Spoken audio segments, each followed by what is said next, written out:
I'd like to welcome everybody to today's presentation on thoughts, attitude, and inflammation, empowering your mind to improve life with chronic illness and addiction.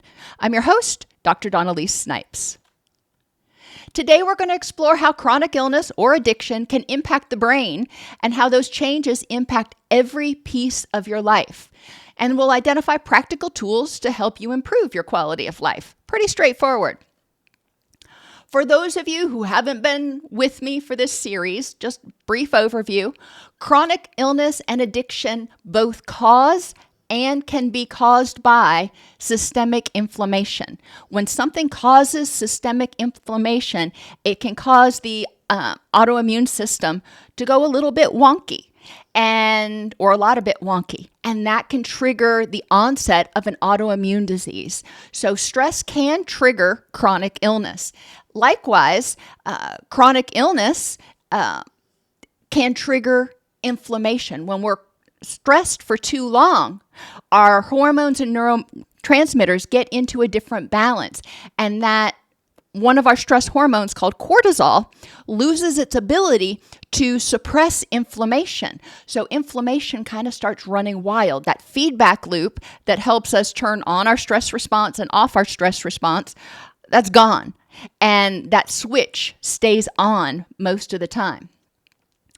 When we have chronic stress and systemic inflammation, it decreases people's ability to appraise situations effectively and factually. We kind of stay stuck in emotion-driven, emotion-focused. Makes sense. When we're in fight or flight, we are trying to protect ourselves. We're trying to survive. We're not in wise mind thinking mode.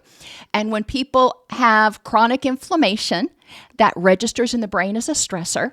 When people have chronic stress, it registers in the brain as a stressor. So that keeps us in that fight or flight state.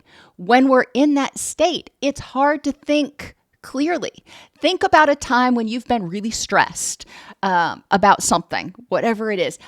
Is it easy in the moment when that adrenaline and everything is coursing through your veins? Is it easy to step back and go, hey, let me just evaluate this logically? My guess is no. Once you get down-regulated and you're out of your stress response somewhat, then you can think more clearly. And it is proportional. When you're only a little bit stressed, you can think somewhat clearly, but not as well as you could if you were baseline. When you're really stressed, when you're just, wigging out, you're not stopping to think, what is the best thing to do at this point in time based on the facts? When people are experiencing chronic illness, addiction, inflammation, it's difficult to remember to use their coping strategies. Well, that means thinking. That means engaging the prefrontal cortex. And when we can't effectively do that because we're in fight or flight, then it's hard to use those coping strategies. And a lot of clinicians get frustrated with their clients because clients learn these coping strategies and then they, quote, won't use them. And it's important to recognize that the person is not willfully not using it. They're not thinking of it in the moment. When they're in the moment, they want to make it stop. And they go back to what has always worked. And we need to help people figure out how to feel safe enough and empowered enough to pause. It's difficult to make effective future-oriented decisions if you're not appraising situations well. It's difficult to focus and plan due to cognitive fatigue. It's exhausting being hypervigilant and being overwhelmed and fighting through brain fog all the time. So it's difficult to focus and plan and manage symptoms and intrusive thoughts. Remember, when you're sleep deprived, which a lot of people with chronic illness and addiction are sleep deprived, it's more difficult to control your thoughts, control your intrusive thoughts, and your symptoms typically get worse. So the more stressed you are, the worse your symptoms are, the worse your cognitive load and cognitive strain is going to be. And it's difficult to see and recognize strengths and positives due to learned helplessness or attentional bias toward negative stimuli, which is a really flowery way of saying when you are miserable, it's hard to notice the flowers, the bunny rabbits, the rainbows. Your brain actually, when it's stressed, is programmed to focus on the threats and ignore the things that aren't threatening, which creates an imbalanced perception of reality, the facts in this context at this time, or FitCat, and it can cause people to feel more hopeless, more helpless, more powerless, and less safe. All of those trigger stress, which triggers that stress response, triggers the inflammation. We got to break this cycle. That's what it comes down to.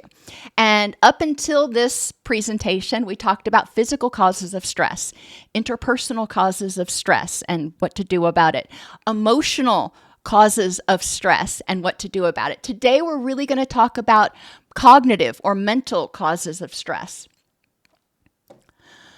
Bidirectional effects of chronic illness, addiction, inflammation, and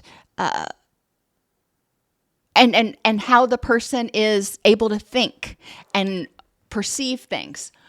Their concentration, memory, decision-making, thought control, processing speed, and perception are all worsened by pain, fatigue, inflammation, disrupted sleep, low mood, and in general, stress.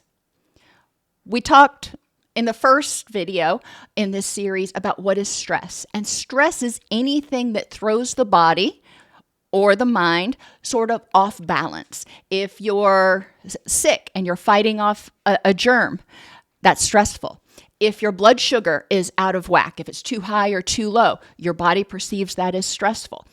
All of these things trigger the stress response.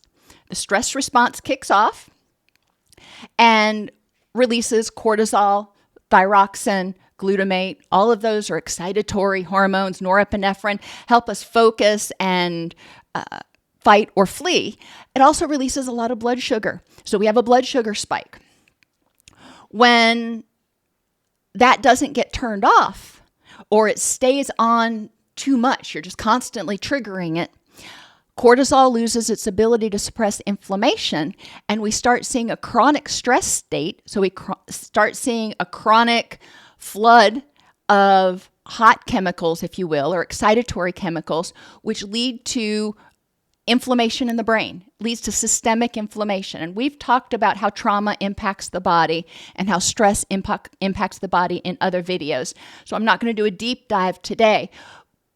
But recognizing that when that happens, we cause neuroinflammation. We start causing brain damage, which of course is going to make it harder to think, to make decisions, to control your thoughts. When you're not getting enough sleep, you can't think clearly, difficult to control your thoughts. So putting yourself in that person's shoes, if you will, and thinking, when I'm in pain, when I'm exhausted, when I've got lots of inflammation going on, I just feel icky all over. How effective am I at thinking? And that can really help you get a perspective. People with substance use, when they use, it triggers inflammation. When they detox, it triggers inflammation because the body's getting out of balance in both ways, too much and too little. And so the person has a lot of inflammation and physiological stress triggers, which are going to cause neurodegeneration. It's going to cause brain fog. It's going to make it harder to think clearly. It's going to slow processing. Now, we do have the ability to create an environment in the body through recovery that promotes neurogenesis. So people can rebuild, if you will, their neural networks. But we do need to be sensitive to this and make modifications to treatment. If people are having difficulty staying up in group, they start falling behind, they get confused, they start dozing off. There are a lot of different signs that people aren't keeping up. We need to examine whether they're having a hard time processing what's going on. Same thing in individual. If the person just kind of seems to doze off or doesn't seem to follow what you're saying. Chronic illness is the same way. When people have chronic illness, there are a lot of associated stressors from waking up in the morning and going, oh, I've got a flare, I'm frustrated about that, to seeing different people pull away because of their chronic illness. There's a lot of stressors involved in having a chronic illness, especially, I dare say, if it's an invisible disability, because a lot of people if they don't see it, they don't believe it's actually there. And so there's all the invalidation that goes along with that, which is stressful. And when you're going into situations expecting people to not believe you, it ramps up your stress, which will impair your concentration, memory, decision-making, thought control, processing speed, and perception. We are going to have to help people figure out how to modify this, because if these things are impaired, and we're going to make the assumption that they are to some extent for each individual, how can we mitigate that impairment so they don't get as stressed, so they can start breaking the cycle, so they can start healing their brain? Stress negatively impacts the gut microbiome and affects gut-brain signaling. When that microbiome is altered because of stress and the environment is not hospitable to the microbes that help make your calming chemicals and send the calming signals through your vagus nerve up to your brain. A different crew, if you will, is in the gut at that time. And the stress crew starts sending stress signals up to the brain. This impacts neurotransmitter and hormone availability, further impairing cognition. If your brain is getting stress signals from the gut, then you're going to have more cortisol, more adrenaline, more norepinephrine surging through your body. And that alters your gonadal hormones as well. It will alter your estrogen and testosterone levels. Interventions. Here are some, and we're going to get a lot more granular in a minute. Circadian rhythms and sleep hygiene. These are just general interventions to help improve cognition. Why circadian rhythms and sleep hygiene? Our circadian rhythms, as a lot of you know, regulate our cortisol response. It's supposed to be highest when we wake up and decrease throughout the day. If our circadian rhythms get out of whack, the brain doesn't know when to be awake, nor does it know when to secrete melatonin to go to sleep. So helping people set their circadian rhythms through light levels, activity levels, and temperature. Those are the three things that all converge to help set those rhythms. And along with it, sleep hygiene. Sleep and circadian rhythms are not the same thing. Your sleep cycle or your sleep rhythms are part or are an aspect that are influenced by your circadian rhythms. Pretty much every hormone in the body is regulated to some extent by your circadian rhythms. So looking at sleep hygiene, what can we do to help people sleep better? If they've got inflammation, there is a greater than average chance that they also may have sleep apnea, irrespective of their weight. And that is often overlooked because people think only people who are overweight get sleep apnea. Very much not the case. It is extremely prevalent in people with PTSD and people with autoimmune diseases, particularly that involve a lot of inflammation. Encourage clients to write things down. If you're not thinking as quickly, if your memory's not what it, quote, should be right now. I remember after I had my kids, I had mommy brain for months until they started sleeping through the night and I started sleeping through the night.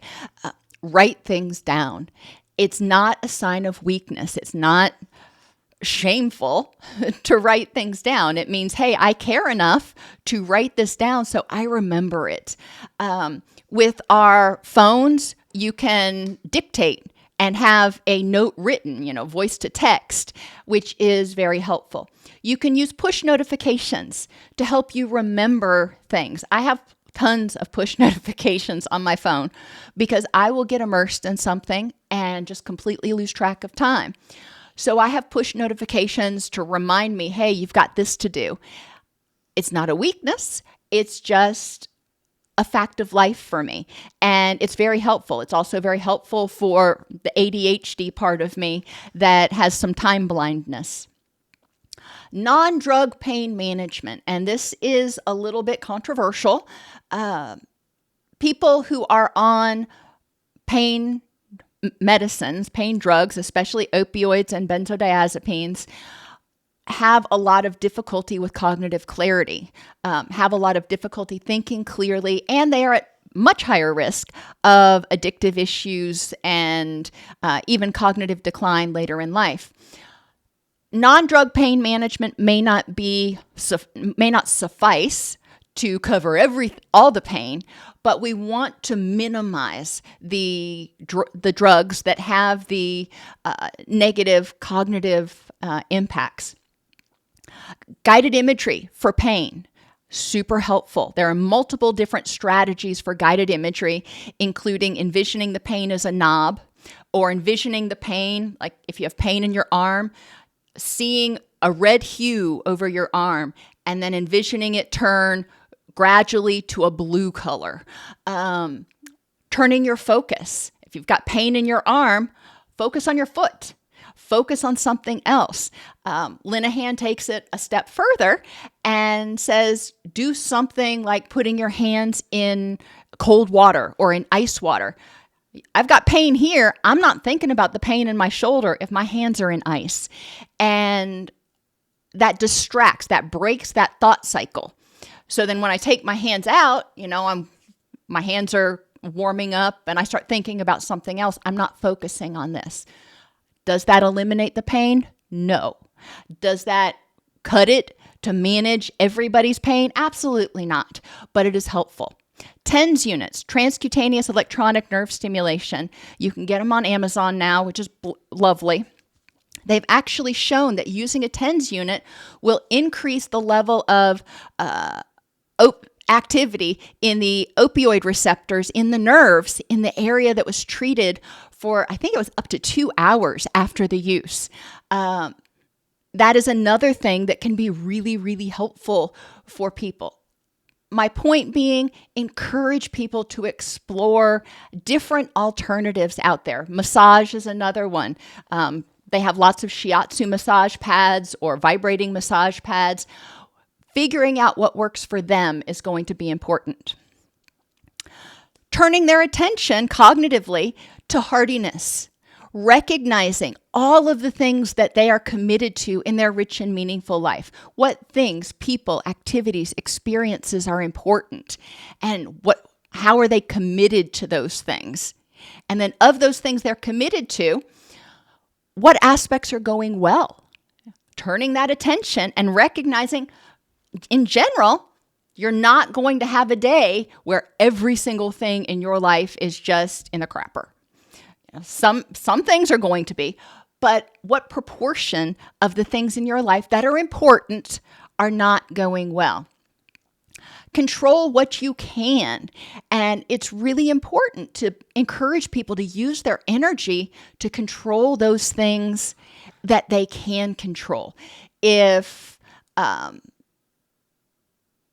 there's something about your pain, for example, you wake up in the morning and you've got pain that day. Maybe you've got a cold front coming in, your arthritis is acting up, and it's frustrating. All right, it's frustrating. If you've got diabetes, then getting angry about the fact that you're in pain is only going to intensify that stress response and intensify the blood sugar dump and worsen your A1C. So what can you control? Maybe you can't control the weather. Maybe you can't control the fact that you have pain that day, or not right now. You can control how you react to it, because managing your diabetes is likely important in your rich and meaningful life. And then view those problems as challenges instead of barriers. It's not something you walk up against and bounce off and it's just like nothing to do. It's an obstacle, just like an obstacle course. You got to figure out how to get over it, under it, around it, through it if you can. But there are ways to deal with it. Hardiness has been studied with people who had open heart surgery, was what it was initially studied on.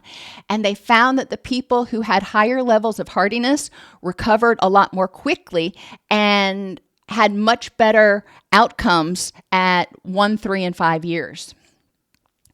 Dialectics, a lot like hardiness, this is embracing the good with the bad. The example I almost always use is dog hair. I don't like dog hair. I don't like dust, but I love my animals to death. And yeah, I have to dust more often and vacuum more often and sometimes have to deal with cat hair on my microphone. But I wouldn't trade my animals for the world. So I embrace the good with the bad. Is the fur frustrating? Yeah. But what's important in my rich and meaningful life is my creatures. And I will accept the bad part with the good part. With having an illness, embracing the good with the bad. My daughter has POTS, and we've talked about that in multiple videos. And it's very frustrating for her, some of the things that she's limited in what she can do. But she also acknowledges the fact that it's gotten a lot better, and she focuses on, or tries to focus on, the things that she can do instead of the things that she can't. She embraces the fact that she's got limitations, and living in the and, she's got limitations, and there are a lot of things that she can do to move toward her rich and meaningful life. Positive focus. This is a big one that I bring up a lot because the study was just so mind-boggling. They did a study with college students, and they had the college students journal for 20 minutes a day about what went right in their day, what went well, what went correctly. There was no negativity. It was 20 minutes of what went right. The other 23 hours and 20 minutes, they could do whatever they wanted. They found that a lot of their stress parameters remained reduced after the study ended when they had focused on the positive. They had encouraged themselves to notice the positive. Remember, I said when we're stressed, our brain ignores the positive and focuses on the negative. Well, these students were forced by the study. They forced themselves to acknowledge the positive. They weren't discounting the negative, but they were looking at the whole picture. And they found that, overall their mood was improved at 3 and 6 months afterwards. Partly, I think, because doing the study for 6 weeks trained them to better acknowledge and be aware of some of the positives that were going on. But that's just my speculation. Do this at dinner. When you're sitting with your family, have dinner time be, this is the positive time. If we're going to talk about stressful stuff, we'll do it after dinner or before dinner.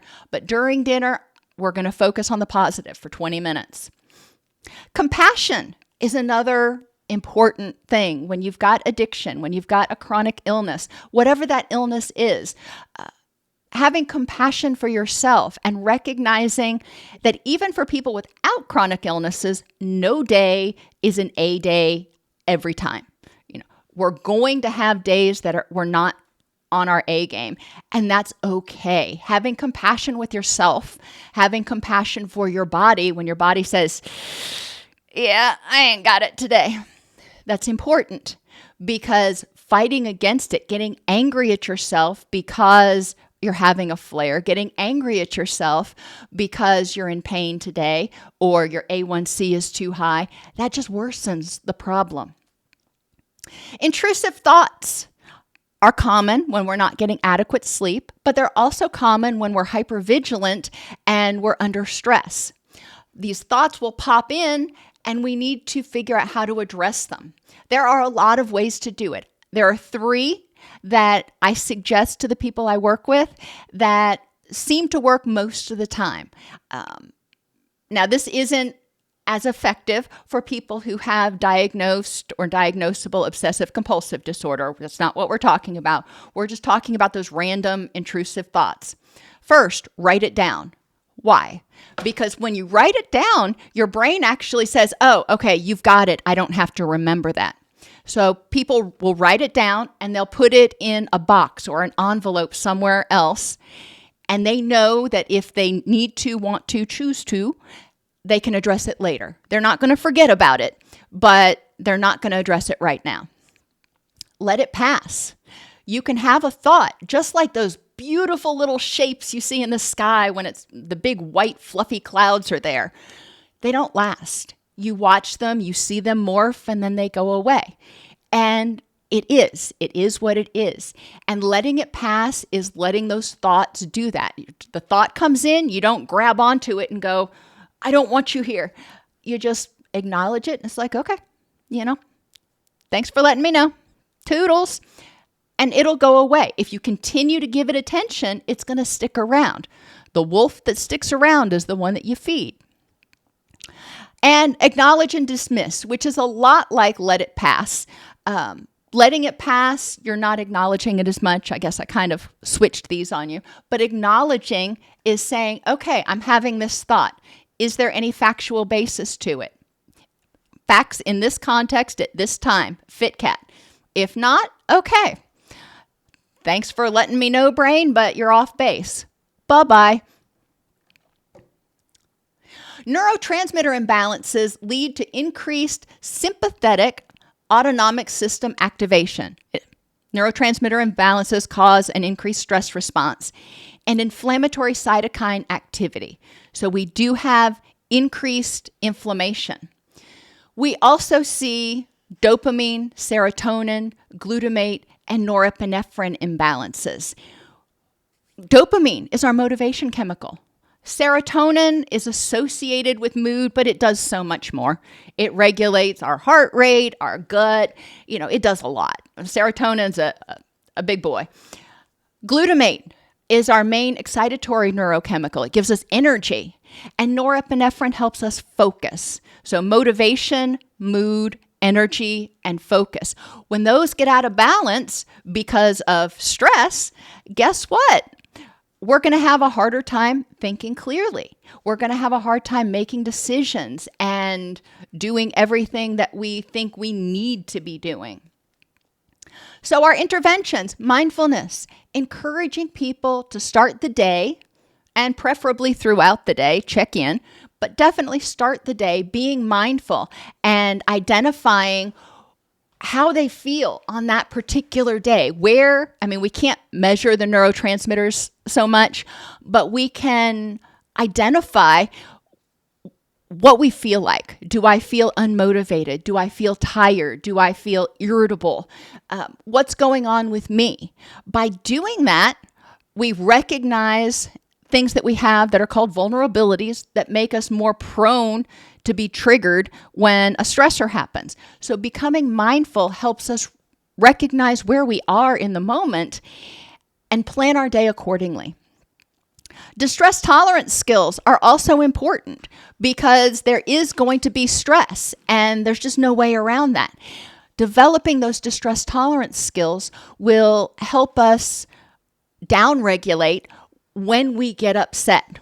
Remember, feelings are clues to us, just like a smoke alarm. Feelings are clues to us that there might be a problem. It doesn't mean there is a problem.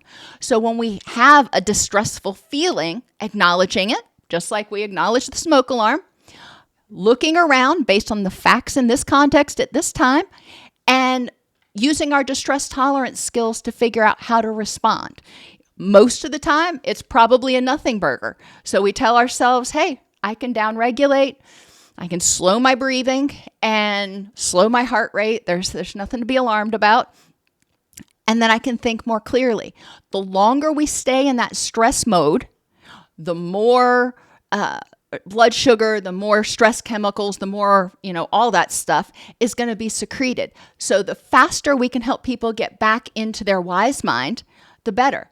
The faster people can get back into their wise mind, they can downregulate so they can think clearly and activate that prefrontal cortex, the stronger that parasympathetic nervous system, your rest and digest or your relaxation response, the stronger that's going to be because it's a balance.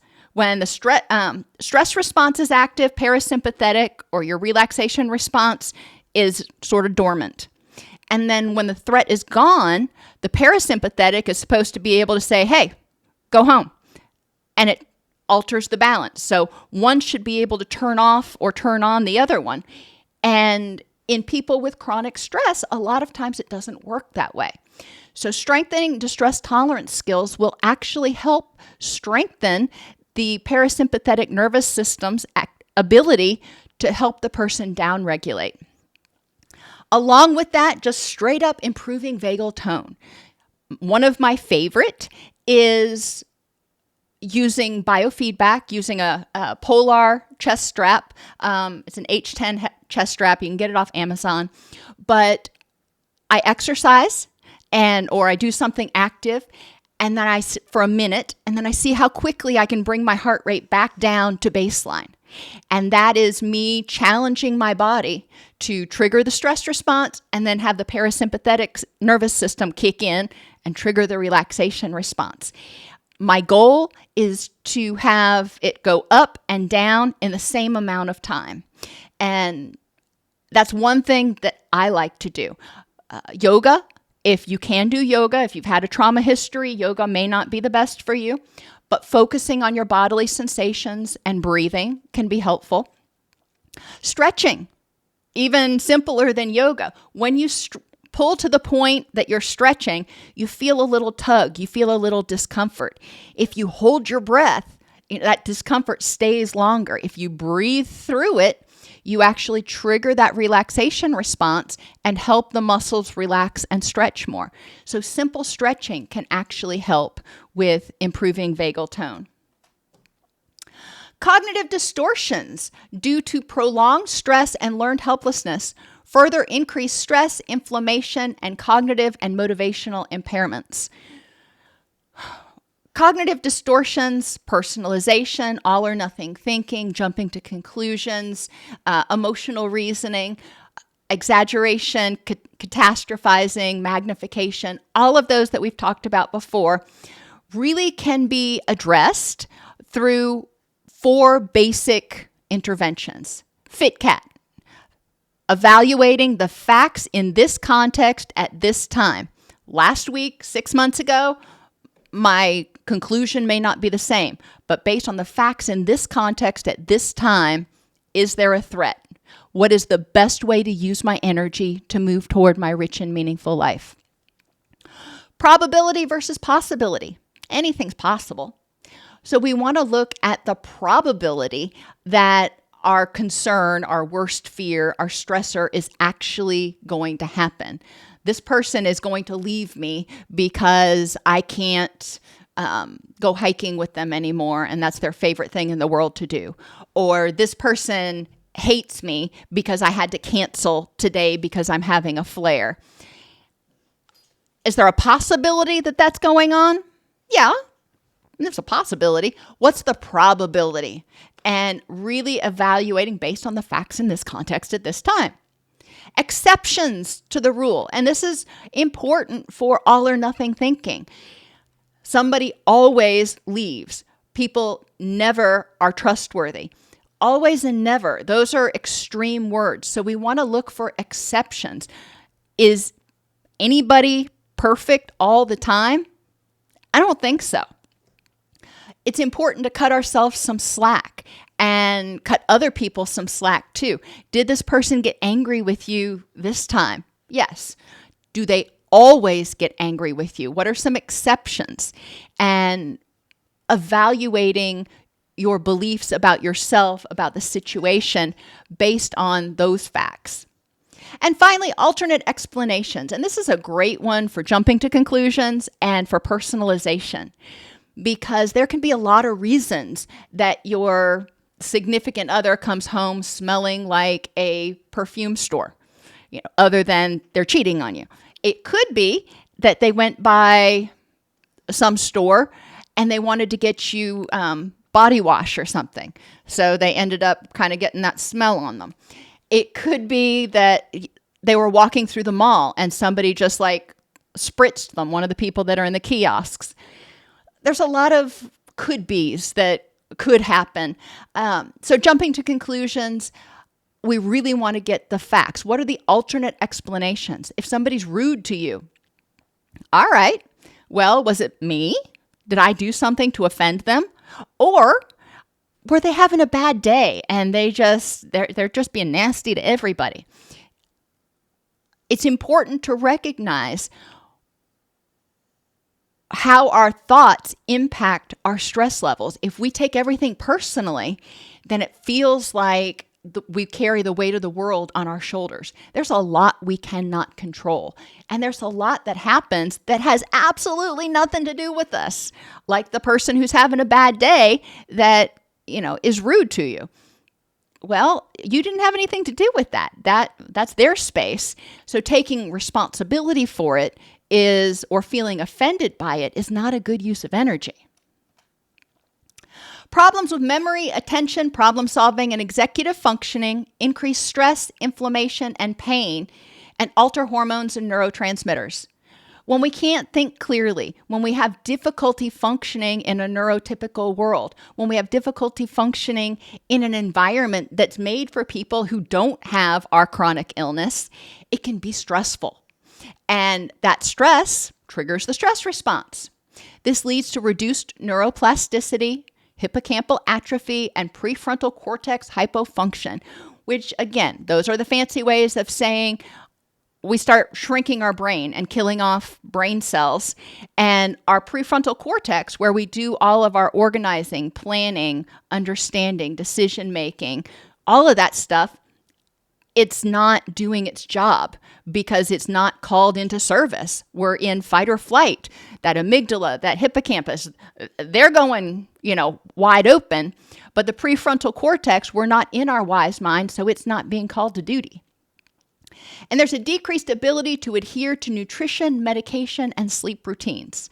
This is another issue as clinicians we need to take ownership of and not blame our clients when they're not doing what we told them to or what they should do. Just like when they're not using the coping skills that we know they have, we need to recognize that when people are in a stressed state, they tend to stay in a very small box of what has always worked, what is habitual, what is autopilot. They're not thinking, they're on autopilot. So they're doing what they've always done. Setting reminders in the environment to prompt them to adhere to these things can be really helpful. When people are stressed, they tend to become cognitively inflexible and intolerant of distress. They think something, this is the way it is, I can't consider any other option right now. This is the only thing that works. And that can lead to risky or impulsive behaviors that worsen the condition. We've seen this in people who are, in recovery, who are in early phases of detox, and they're like, the only thing that's going to make this better is another dose of the drug or some similar drug.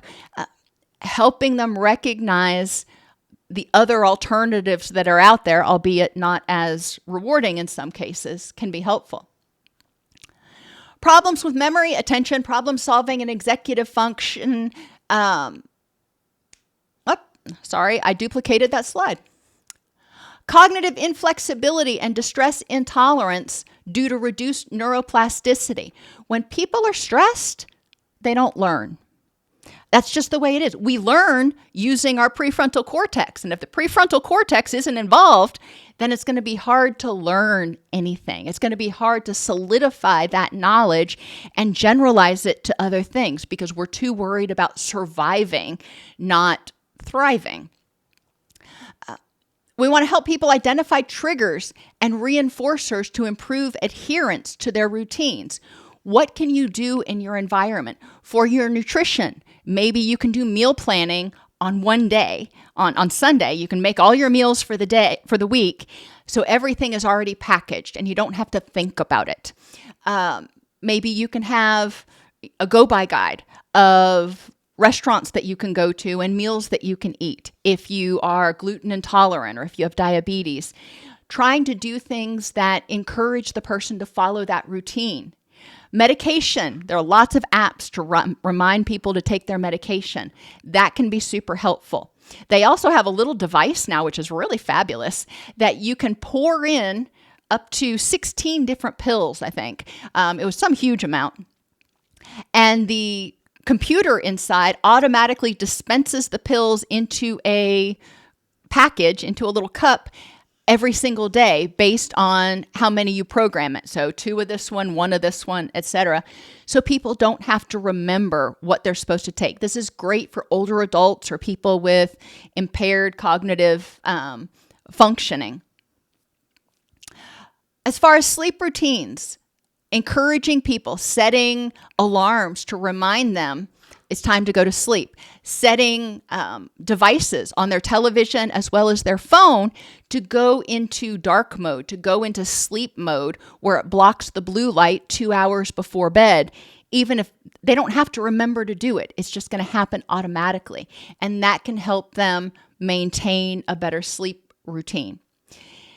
Reduce access to impulsive targets. I didn't know how to exactly word this, but especially for people with addictions, for example, when they're stressed, they may think the only way to make this pain stop is to use. And if they have access to it, they're going to be more likely to relapse. I lived with my mother, who was a 3-pack-a-day smoker.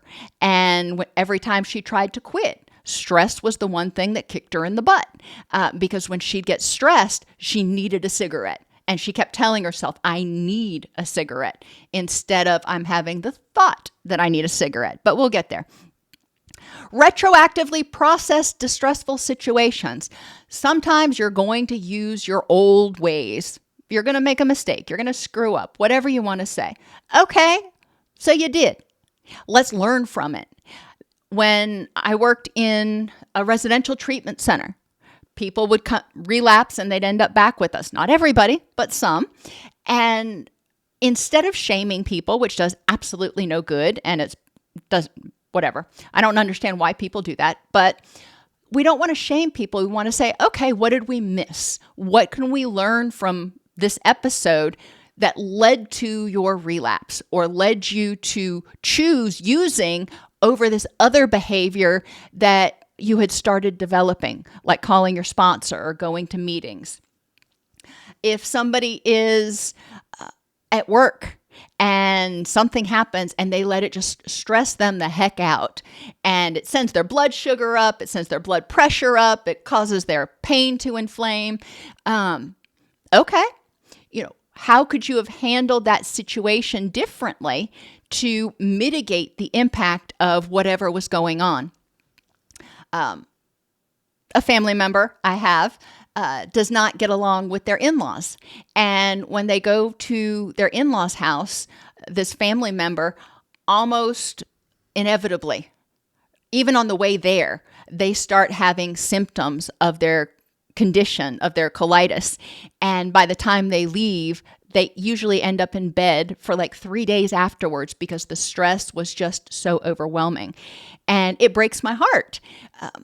Retroactively processing, what can you do differently? And for this family member, they decided, I just can't subject myself to that toxicity. I can't do it. And that has been what they have had to do for their rich and meaningful life.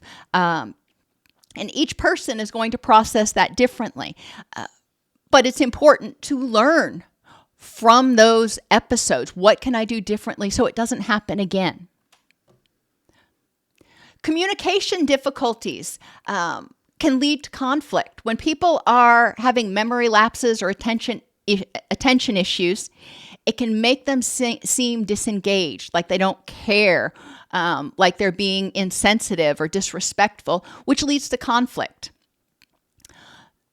It's important that we help people communicate to others. Right now, today, I'm having a difficult time focusing. This is what I need to do.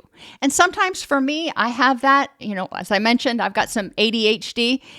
I have difficulty focusing when I'm in a restaurant and there's lots of people talking and stuff going on, difficulty managing, focusing on my thoughts. So I do better if I go out on the patio with somebody, or if we sit in a corner away from some of the activity so I can focus. But I let the person know that I really want to hear what you're saying, but I'm having a hard time blocking out all the extraneous stuff. And that's not just ADHD. Anytime people are stressed, they're going to be more likely to be more distractible.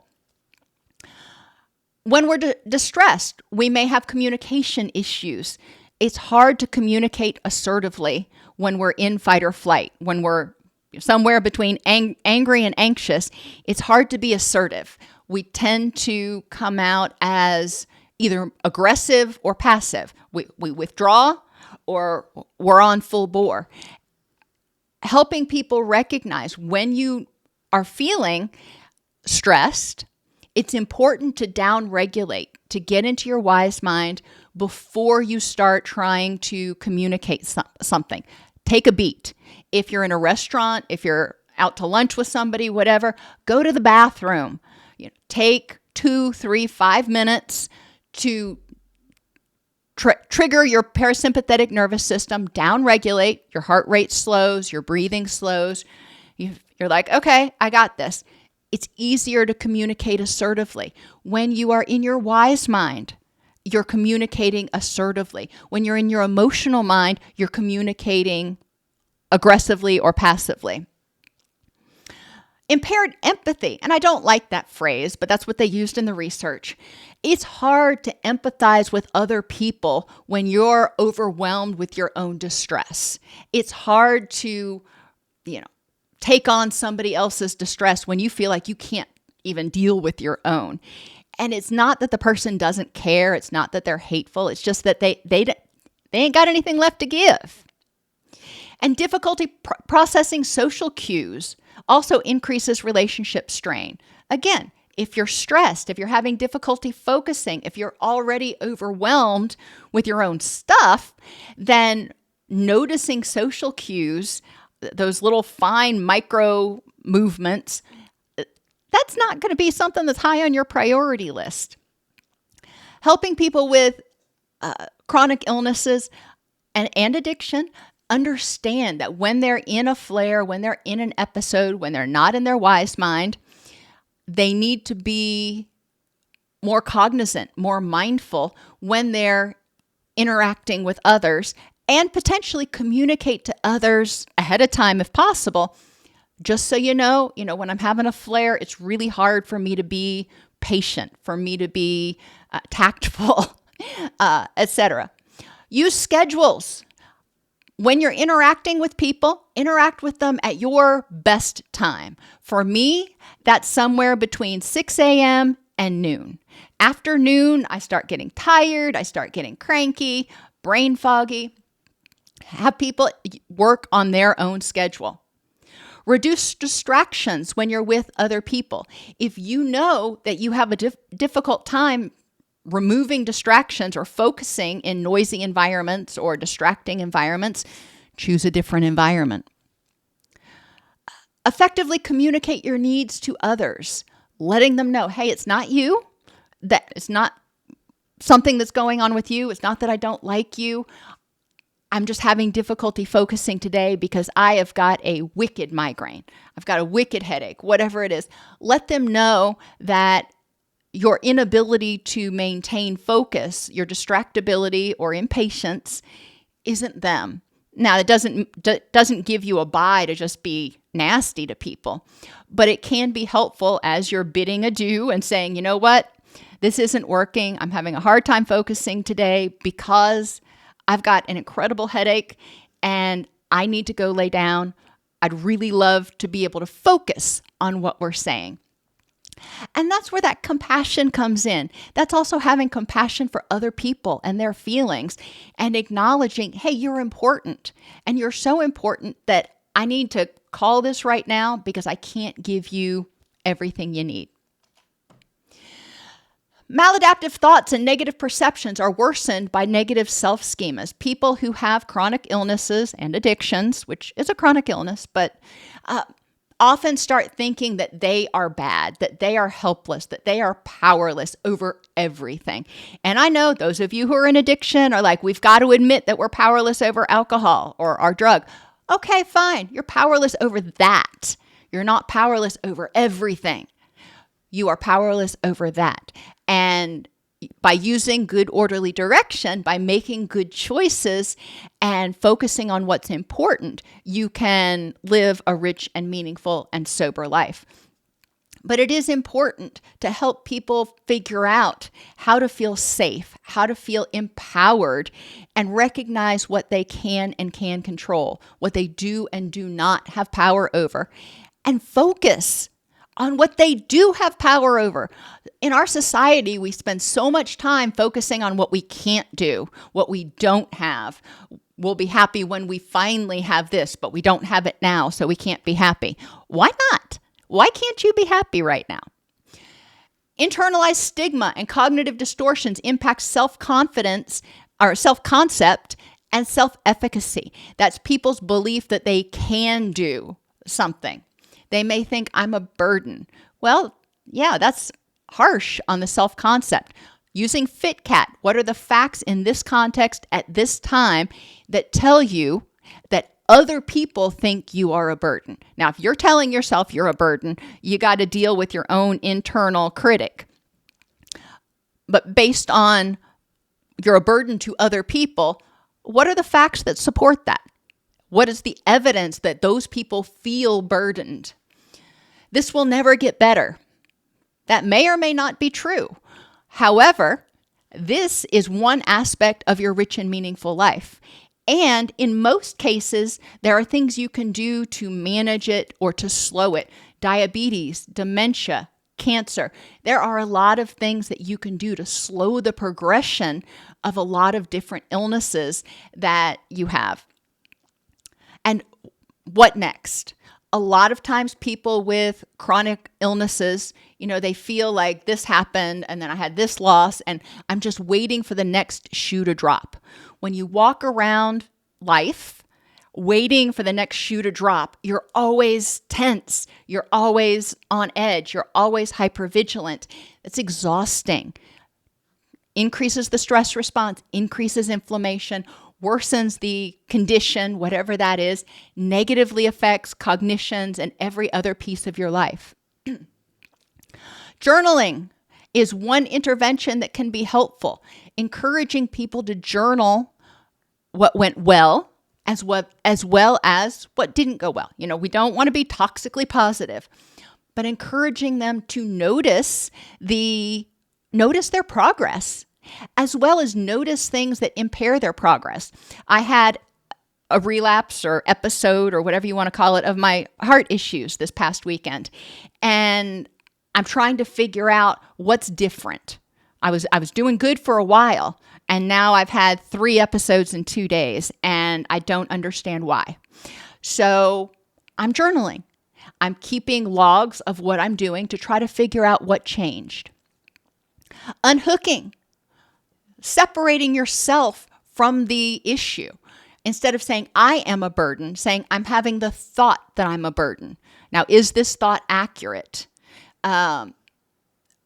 Unhooking from the disease. Instead of saying, I am an addict, saying, I am a person with an addiction, or I have a condition that's an addiction. It's not all me.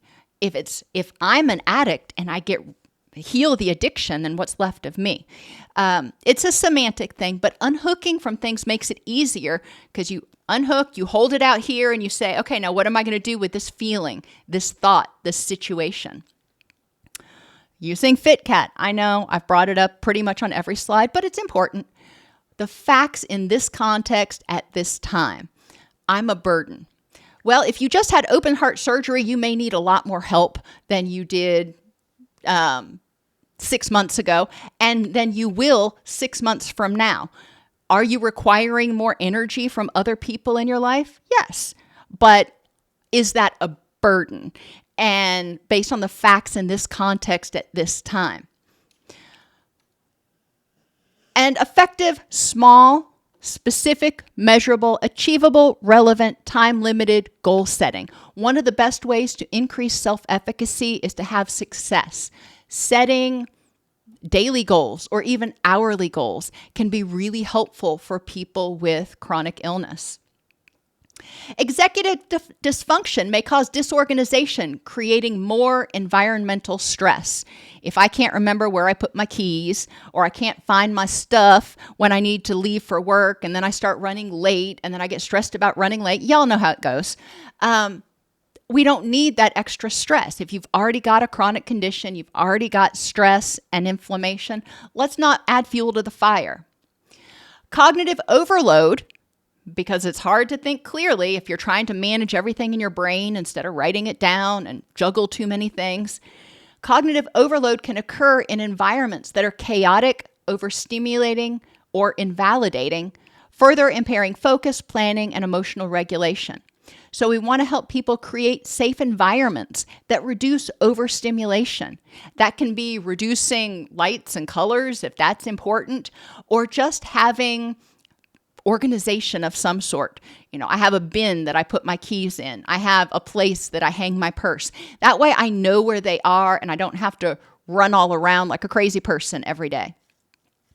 Identify organizational strategies. Pre-packing lunches, your gym bag, use lists. I have a laminated list that I have in my gym bag that I go through every day when I pack my bag to make sure I have everything. So I don't get to the gym, work out, get out of the shower and realize I don't have underwear, because that's really not good. And then increase triggers for empowerment. Put things around that can show you how much you've accomplished, how well you're thriving, instead of reminding you of all the things you can't do. Chronic illness and addiction cause stress and inflammation, which in turn worsens stress, chronic illness and addiction. Healing requires addressing the illness, related inflammation, and autonomic nervous system dysregulation. That means the stress response is too strong. We need to strengthen that relaxation parasympathetic nervous system to improve executive functioning, perception, and self-schema. When we are in our wise mind, we're not in fight or flight. When we're in our wise mind, we are able to acknowledge the good and the bad. We're not just focused on the threats. We're able to better interpret what's going on and form more accurate self-schema, and we're able to think more clearly. Let's just face it. Improvements in these areas will reduce stress, inflammation, and usually symptoms of the illness.